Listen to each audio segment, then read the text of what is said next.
There are two types of sacrifices, correct ones and mine. This legendary statement was given by the magician of Riga, Mikhail Tal. Today, I'll show you one of the best games of his life where he created a masterpiece by sacrificing everything. Our protagonist Mikhail Tal is playing with the white pieces and he starts with e4. The game starts off with a Sicilian knight or variation. In today's days, moves like bishop c4 or f3 are very popular, but in those days, bishop g5 used to be the go-to line for white, and that's what Tal opts for. e6 and now comes f4. Here white is threatening to advance the pawn to e5. But guess what black plays? He simply ignores the threat of e5 and continues pushing on the queen side with b5. So Tal of course advances, and after takes, here black has a problem. Black cannot move this knight because it is pinned to the queen.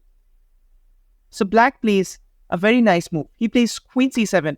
He offers Tal to grab the knight because after queen e5 check, Tal would block. Then after takes, it is highly debatable if white has any sort of advantage in this line. So instead, Tal did not take here. He instead played queen to e2. So black of course moves the knight and Tal castles queenside. The pawn on e5 is hanging twice. So what happens if black were to take it? Let's say he takes with the knight. Then do you see what Tal had in mind? Knight d takes b5.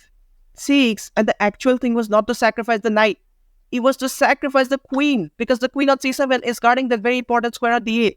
Therefore, it needs to be deflected so that white could deliver this checkmate.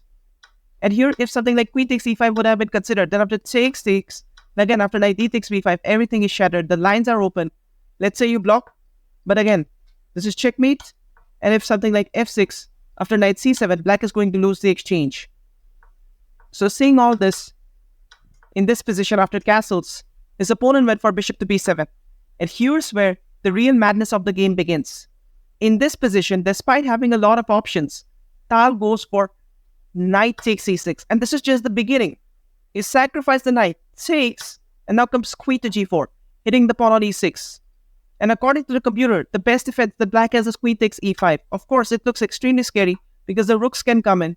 But that was the best bet that black had. Instead, black played queen to b6 and he allowed Tal to uncork one of the greatest moves of this game. Rook to d6. This move serves a very important purpose. It disconnects the queen from defending the pawn on e6. So black had to take. And now comes queen e6 check. If blocks, then this is checkmate. So black goes here. And according to the computer, it is a forced mate in 6 moves. But how can Tal continue this attack? Is there a way? Here Tal played bishop to c4. Another brilliant move, threatening checkmate here. So black has to take. But this move cleared up the rook's pathway.